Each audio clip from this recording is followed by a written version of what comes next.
G'day, everybody. Welcome to the Flight of the Next podcast. I am here on Gadigal land in Sydney. You have Alex in Te Whanganui Atara, Wellington, Denise in Tamaki Makaurau, Auckland, and Jonathan in Rotorua. How's everybody doing? Good, good. Good, Holly. Yep, good. Loving All life. right. So we wanted to start with the A-League Women's game. So our women, they played Victory, Melbourne Victory, who were fourth on the table. We had a 2-2 draw at Jerry Collins Stadium in Porirua. Kate scored, Emma Main scored, Kayla Morrison scored, and Okino scored for Melbourne Victory. Alex, you were there. How was the crowd? How did it feel?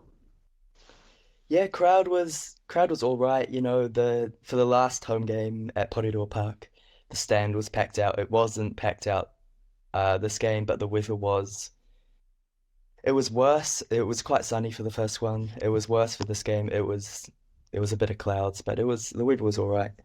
Um, and the banks weren't kind of as packed as they were last game.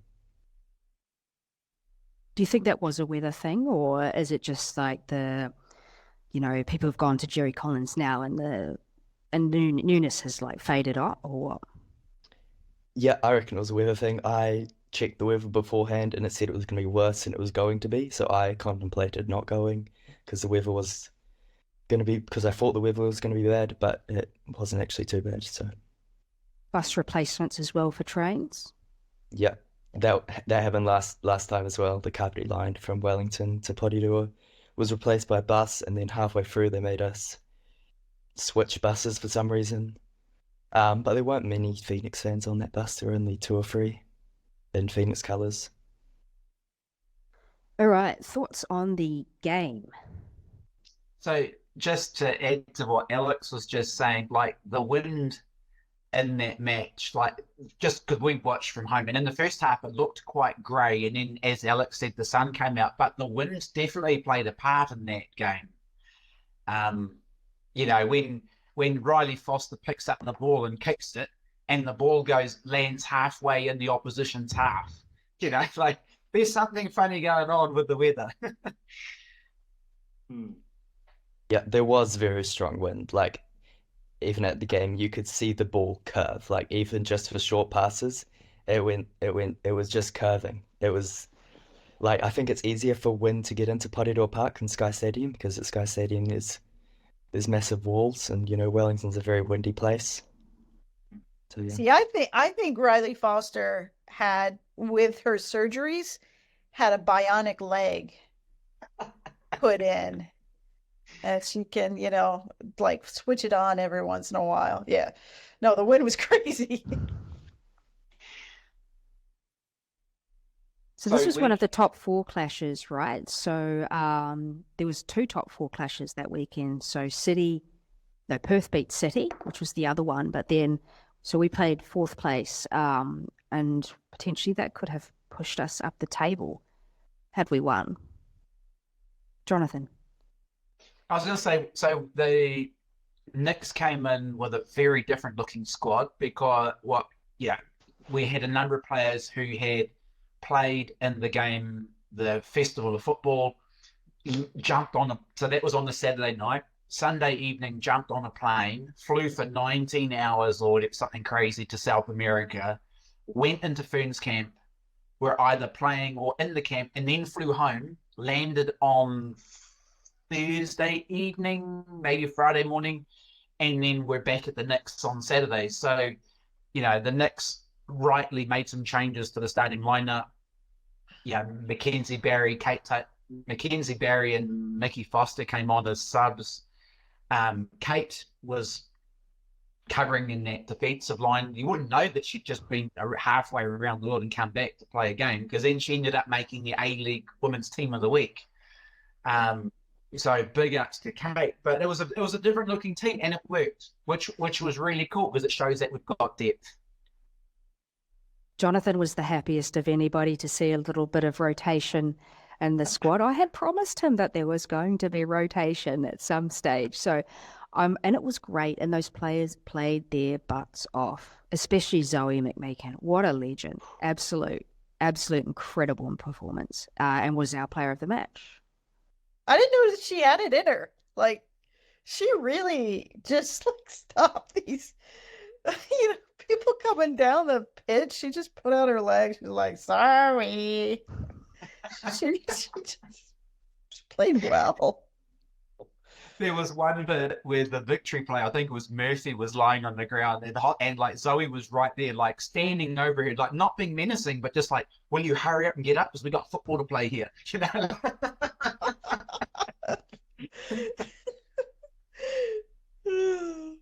So she's been Yeah, playing at Zoe. the reserves, I think, right? Zoe played amazingly. There was one point where she cut in like so far that she ended up at right wing.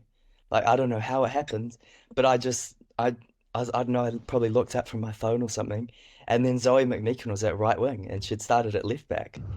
She covered the entire pitch. I remember that moment. Actually, I was like, Zoe, all right, cool. She's playing in a spot. It's Michaela Foster's spot. And I think, maybe Michaela Foster isn't quite dead on this season. Like she's really good, right? But I think Zoe really played well, and Michaela Foster has to continue to switch on during this season, and perhaps I'm just making up stuff. Perhaps the World Cup rugby that she attended just left her with less of a preseason than other people. I mean, the Knicks allowed her to go to France, and I think they should have. I mean, it's a once in a lifetime kind of thing, and but I feel like she's almost still kind of getting back to just the absolute point blank assassin she used to. So it was nice to see Zoe like give her a run for her money and have an absolutely banger of a game. I was really proud of her. So, as you said, Holly, Zoe's been playing for the Knicks reserve. So I think we need to give some credit to Katie Barrett. So Katie is the reserves coach, and she's been, I guess she's been doing a lot of work with Zoe, because when we saw Zoe play in season 1, her 1v1 was average. Her positionings, her positioning was a little bit off. And then last year she came back and her 1v1 was a little bit better, but she was trying to play as a wing instead of a back. So as Alex said, it's like she was running way up the pitch, like these aggressive runs and leaving a big gap. But then I think after playing under Katie and getting that extra tutelage, it's like her game was just, it was on. Like she was up the front, but she was really prepared to run back. And I swear at one point, I thought she was a foot taller than the winger that she was marking, eh? Like Zoe's way up here and there's this little winger down there. It was great. But this is not the Zoe McMeekin appreciation show, but we'll give her some love. I don't know. We could change the title. I'm down with that. I heard a rumor that oh no, that's somebody else. Sorry. I heard a rumor that there was another player who had been working with a different former male player and had been getting stronger. That actually is Alyssa Wynnum. Apparently has become a lot stronger lately. But that I thought that was Zoe for a moment. My bad. Yes. So Zoe, what a legend. Kelly put up what would have been, I think, one of the contenders for goals of the season, if not for it just being slightly off target. But we were the first to pounce on it. The Emma Main goal. I like Kelly Brown. Like, takes that year where she doesn't actually have a contract in the dub and then puts up an incredible performance in the NPL New South Wales. And then, she finally got some time on the field, and that was a nice little step and a nice shot. Could Kelly Brown be a Fern? Because Wilkinson's, she's good, but she's playing it like a more of a strategic strikers game, whereas Kelly is just like, that was an absolute cracker of a shot. 1 centimeter lower, and you're absolutely right, Holly. Goal of the season contender. I think Kelly's she's really pushing the, if Yuka's not sitting up and taking notice, she will be soon if Kelly keeps playing that way. I believe she's played in the age groups. Yep, she's played under 17s. I know the commentator after she almost scored said that she's done some good long shots for the under 17s, maybe other age groups as well. I'm not sure. We didn't see much of her that first next season because she had concussion issues. So she effectively played very little, and we didn't see much of her. But that was definitely a highlight, despite the fact that it didn't go in. Further comments on the game? I felt that the point of attack was a little bit different this week, and Emma Main was getting the ball more at feet, and so great to see Emma being unleashed. And with a bit of, you can't, ball at feet was fantastic. Did feel a little bit disappointed, I suppose, for Macy Fraser. Macy was just coming back, like literally the day before she was meant to fly out. Well, no, the day before she was going to play for the Knicks, which was the day before going to South America, she got COVID. So this was her first game back. And obviously, you don't just suddenly bounce back from COVID and be playing footy at 100%. So she had it was a good game. I mean, anyone else, it would be a good game. But I think for Macy and for her standard that she tries to achieve, I don't think it was quite there for her mentally. But, playing football after you've beaten Crook is pretty tough. Especially because you're not supposed to play so soon after you have just had COVID. Even if you've recovered, apparently your risk of long COVID is increased if you exercise too much directly after having COVID. Or at least that's what the research thus far says. I really feel like this potentially could have been 3 points for us. Mariana Speckmeyer threw away a very, very good one-on-one chance. But you know what? I mean, Victory are a very, very good team. So to come away with a draw from them, I don't think it's the end of the world. Yeah, I just want to point out that it was Alyssa Wynnum doing the through ball to Mariana Speckmeyer for that chance. It was a brilliant through ball. Alyssa's been waiting her time this season. She didn't get much game time last season either, but for other reasons. And she does a wee jump after she does that through ball, like a wee excited jump. Really good to see her coming back. We've got the squad for it. We've got the squad for it. We've got the depth. Yeah. So one of the things with Alyssa, and you're absolutely right, Alex, one of the things I noticed, like she kind of came in, she started a little bit slow. And then with her and Macy together make a dynamic midfield pairing. But as Alyssa played herself into the game, her confidence levels came up. And that's when her precision came up. And then she was running a little bit more. So, she's the kind of player who needs to just warm into the match. And when she's warm and then she gets hot, then she's real hot. But it was very pleased to see the rotation. I'll stop hashtagging all of our photos with rotate the squad.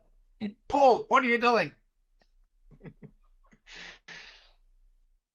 All right, how good. The next match will be against Adelaide United. It is this Saturday in Adelaide. Dean and I are going, which will be really, really good to be able to go to. And Denise is about to say something. When is Isabel Cox coming? I think she was arriving like today or yesterday, and I think they're hoping to have her in the squad, but we don't know for sure yet. I hope so. I'd like to meet my fellow Tar Heel. But anyway, Adelaide United Saturday. Adelaide have not been good this season. Hold on. I forgot you were a Tar Heel for like 20 seconds. Yeah. So I'm real excited. Can you explain what a Tar Heel is and why this signing is very interesting for the Knicks? So one of the best women's soccer performers in the college sports, in the US college sports system, is the University of North Carolina at Chapel Hill. I attended there. I'm a proud Tar Heel. We do not know where Tar Heel has come from, but we're all Tar Heels, so I'm super excited, and I do hope that she will be there on Saturday, and I can meet her.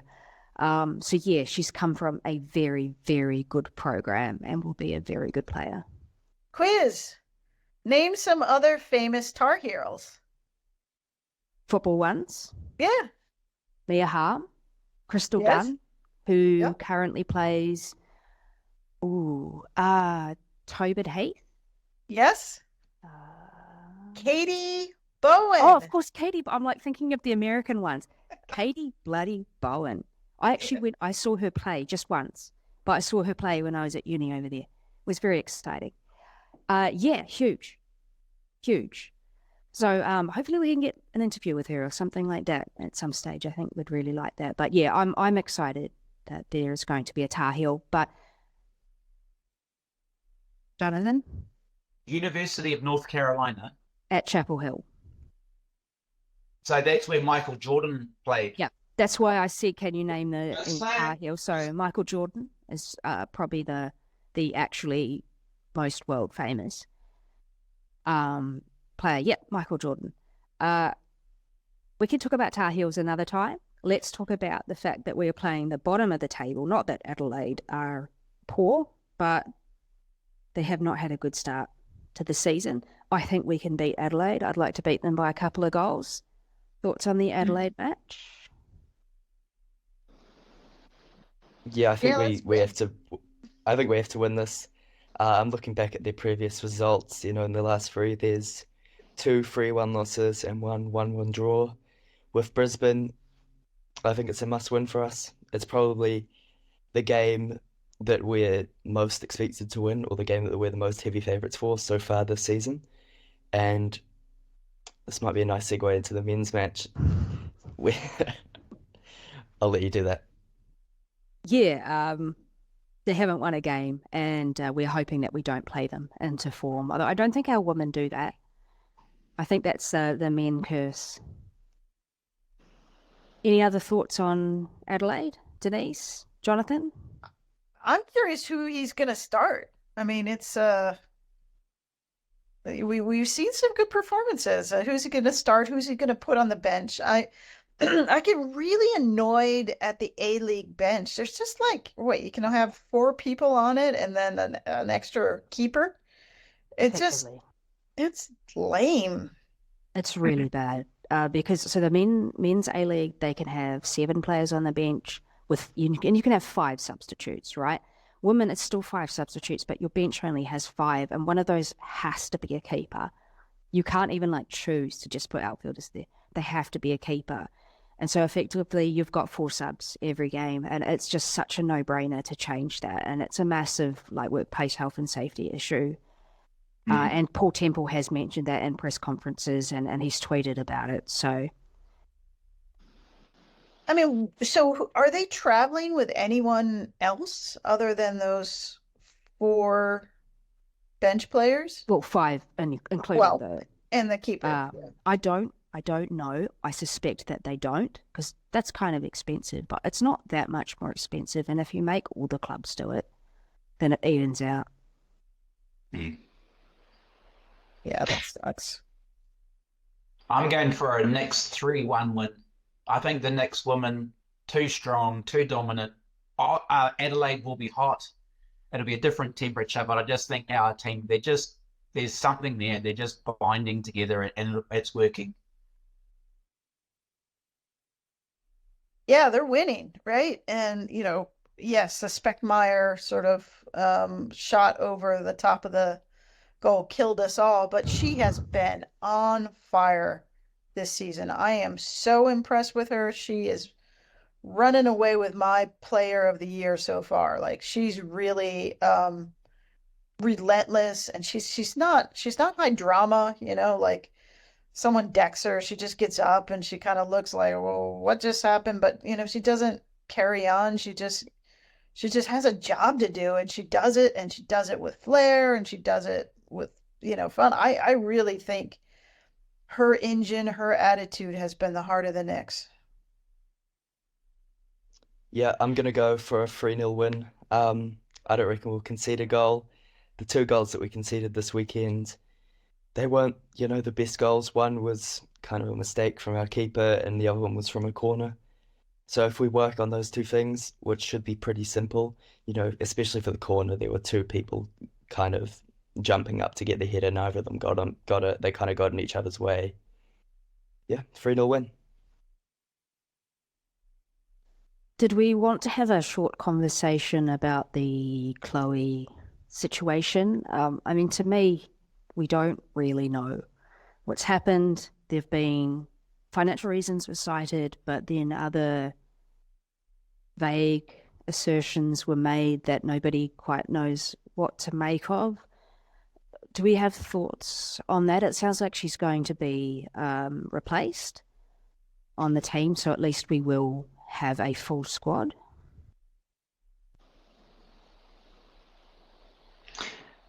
So this has been the most controversial topic that Fly to the Knicks has there's been so yeah, it's been a very interesting couple of weeks. But as you say, Holly, we don't know the whole story. We don't know the whole picture. We can guess and kind of think we're putting two and two together, but we may actually be getting five. But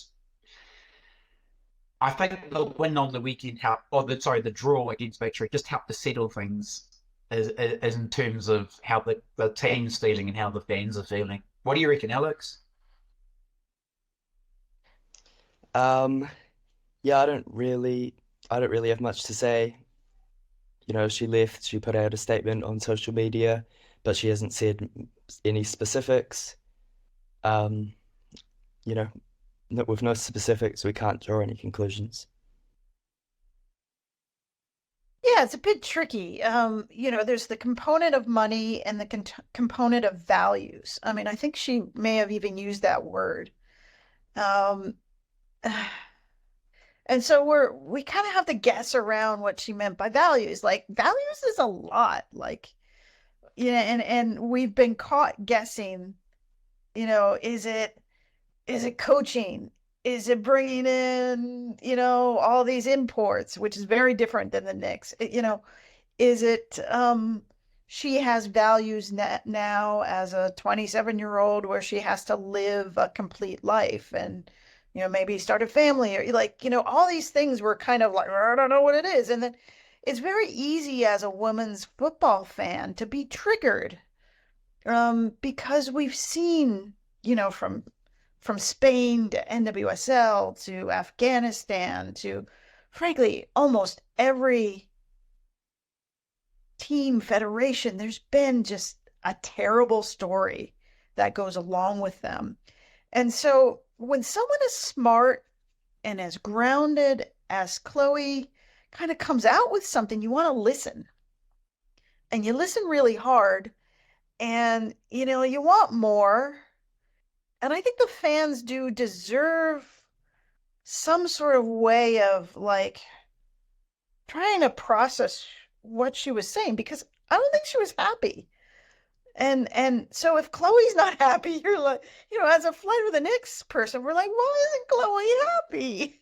Like, why isn't she happy? Tell me why. Like, we want to know why. Because we want to advocate for, if she has an issue with what's going on in the league, we want to advocate for that change.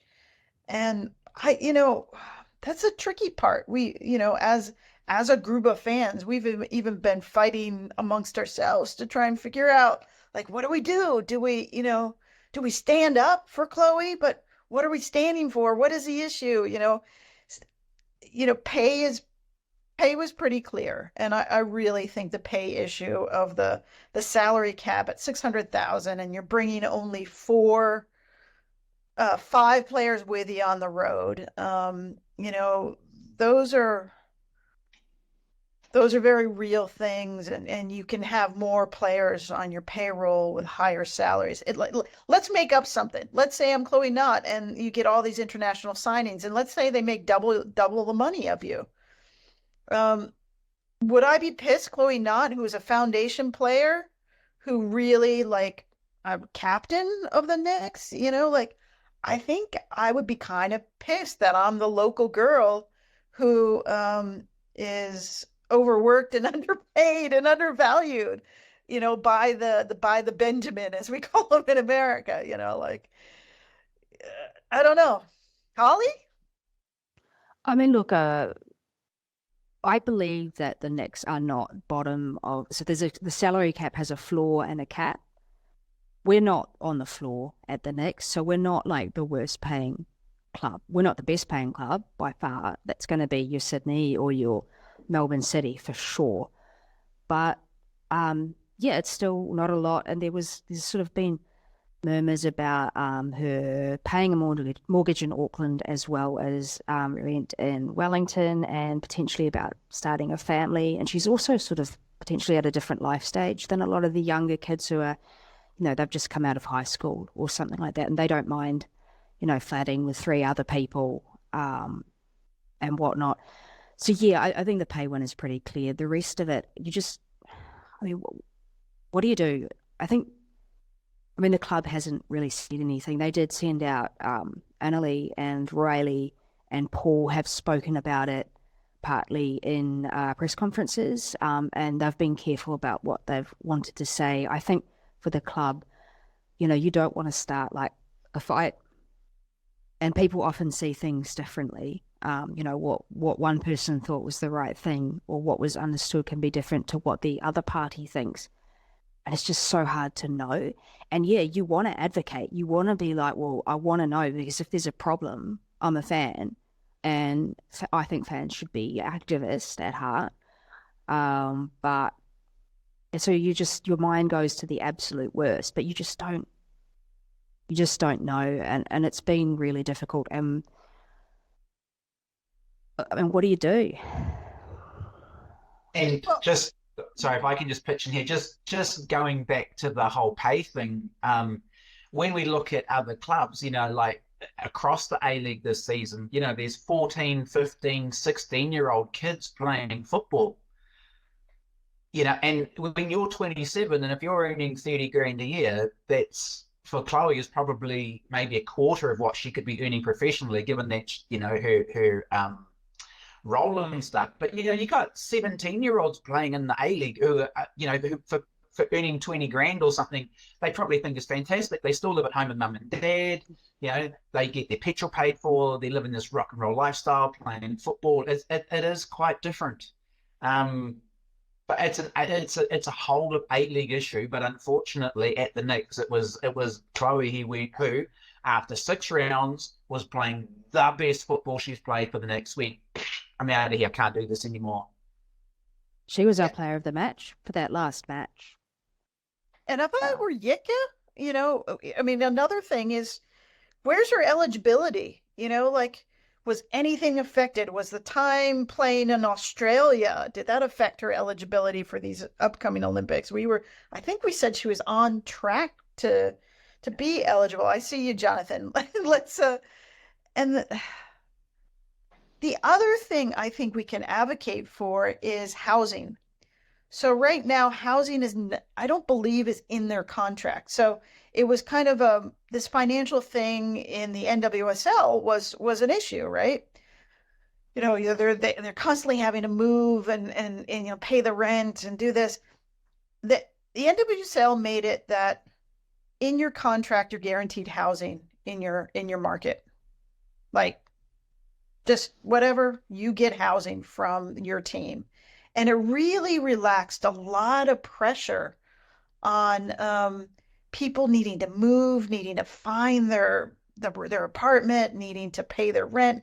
The utilities were always a thing, like connecting to cable and then taking their cable away, into all the internet on and off. Like all these things are exhausting for someone and cost money, like all these weird fees that you get.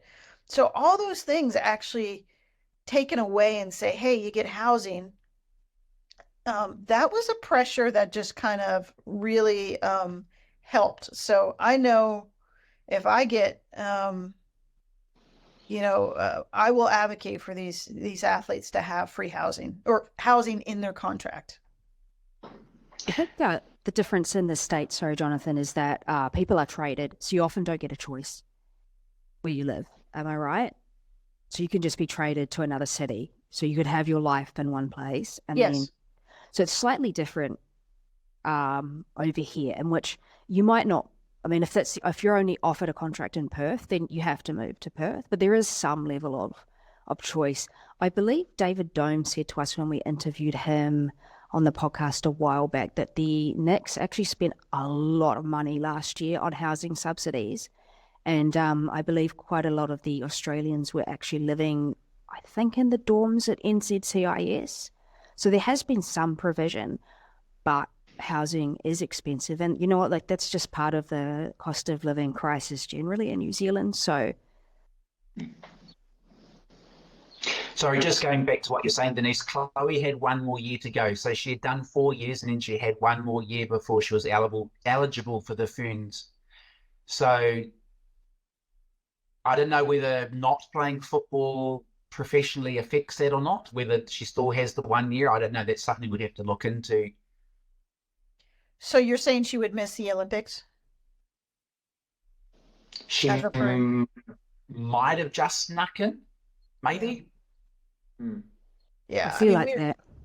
we don't know what's going on with that clearly, but if she completely missed this sort of World Cup Olympic cycle, then it's another 3 years for that cycle to kind of start up again.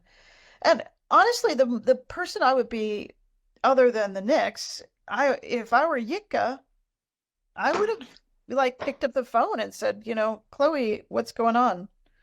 Because, yeah, she would have been an older athlete for the next cycle, but she's not out of it as a 30-year-old or a 31-year-old. You're playing pretty good soccer then if your body's in shape and you haven't, so I think it was mentioned in a press conference or some sort of media interview that she was going to talk to Chloe. yeah. Specifically was going to talk to Chloe. But yeah, you'd think quitting professional football, it would be a massive stretch for her to be going to the Olympics. I do wonder whether potentially what might be open to her, although that's a couple of years away, is whether she's still young enough and willing enough to come back when Auckland Jaffa FC gets their thing. But it might be sort of too far away at that point. I don't know. Just saying a funny little side, but as soon as I saw this thing pop up from the Phoenix going, "Thank you, Chloe, for your service," I was like, "Oh my God, she's pregnant." That was my first thought, that she's having a baby. And then it was like, "Oh, maybe she's not." Okay, she's not. There's actually this other thing, but I was like, I was super excited if she was leaving because she was having a baby. Like, yeah, that's so cool, but it's not that. So Yeah, I mean, using the values thing, we don't know. We don't know anything. It has been mentioned as her wanting to start a family, and it's hard to. There's only so long you can play football at a professional level, until which it's like you now can no longer play football if you're pregnant, and we can't speculate about like what having a family might look like for different people. I know that some people adopt. I know that people who are in a queer relationship, the person who's playing might not actually be carrying a child, so it's quite complex. But that might be what she's going to be up to in the next few years, and if so, I mean, I'm very, very happy for her. But whether that's something that's sort of gotten in the way of saying, well, I'm going to play until this point this season and then I'm out and you're going to have to keep paying me. I don't know. We just don't know. I just hope that Chloe is as best as possible. Yeah, it's a little weird though. It's a lot weird that she just up and quits in the middle of the season. So, I mean, you have to look at it for what it is. Like, she was fed up with something, even if she wanted to start a family, you can go, the A-League season's not that long. And, you can come back after pregnancy. but something was up, and I think I don't want to gloss it over. I Hey, also don't want to accuse, but something was wrong. hey, Alex, what's your feeling and the general feeling of the fans around the import players and how they're going? Like, are we happy with have a whole bunch of imports, or what are you seeing and feeling? Yeah, I think the imports are great. They've definitely added a much needed kind of spice to the team.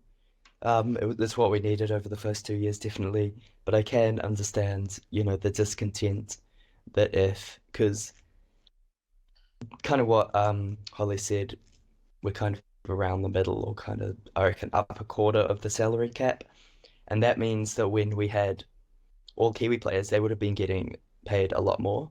And then these import players come in, and I reckon there would have been some kind of downgrades in terms of salary, so for some of the local players. So yeah, I can understand. So it was pointed out to me that last year, not me, but someone else came up with a fantastic slogan, which was the Western United States of America. So this year my one is the Wellington Phoenix.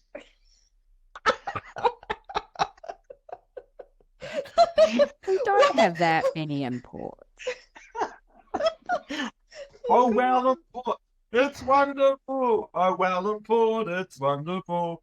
We've got the Spanish, the Americans, and the Canadians. Anyway, Wait, though, the Venezuelan, Canadian, and it's the American. Yeah, well, she's kind of Speckmeyer is a little bit of both. She's kind of mostly American, but goes has roots with Venezuela. But yes, that's very cute, Jonathan. sorry. Well, import is wonder. I love it. You almost look, Holly's laughing. You did it. It's tough, like you want to develop your New Zealand players, but like I think these imports are one of the main reasons that we're doing well this season. I think they've lifted the standard. That was something that I through our Flight of the Next account, I messaged Riley Foster the other day and just said, hey, the leadership that she showed on Sunday, or whichever day it was, playing in goal, corralling the team, settling things down, speeding things up. She's made, I mean, it's kind of like having Lily back again, but in a slightly different way. The same kind of maturity and excellence around the team, but at the back. So full credit and for Hope as well. Hope's been playing great football too. So we're not just saying on the imports, but we'd like to see a little bit more of the Kiwis, like Alyssa. Go Zoe. Go Zoe. Incredible. Let's do We Still Love Our Exes, just briefly. So Jale played very little of Perth's game. Very, very little of it. Perth beat City, which was a huge result for them. Huge result. Was an interesting result where the rest of our exes played, which was Western Sydney Wanderers beat the Mariners 3-0. They played Mariners really well. They shouldn't have. It was 1-0 at half time, and I was like, Mariners can come back into this, and nah, with Wanderers was just too good. So Clegg still isn't starting for Wanderers, but they seem to be coming onto their own without her. Anyway, Kushla played well. The Mariners players played all right, but just did not actually get a result out of that. So got interesting.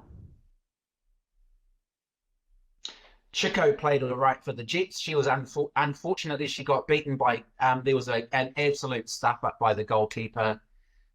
Courtney Vine got on the end of the ball, and Chico just wasn't there. It's just one of those ones where you just can't do anything, especially against Courtney Vine in front of an open net. But that game could or should have been a draw, but Chico was very all right. Chico, always good. Okay, so we'll sum up the pod as the women's team, the women's match, and the women's discussion here, and be back shortly with the men's review pod, seeing as we still have 2 matches for that. So thank you, everybody. We hope to see you listening to our next pod.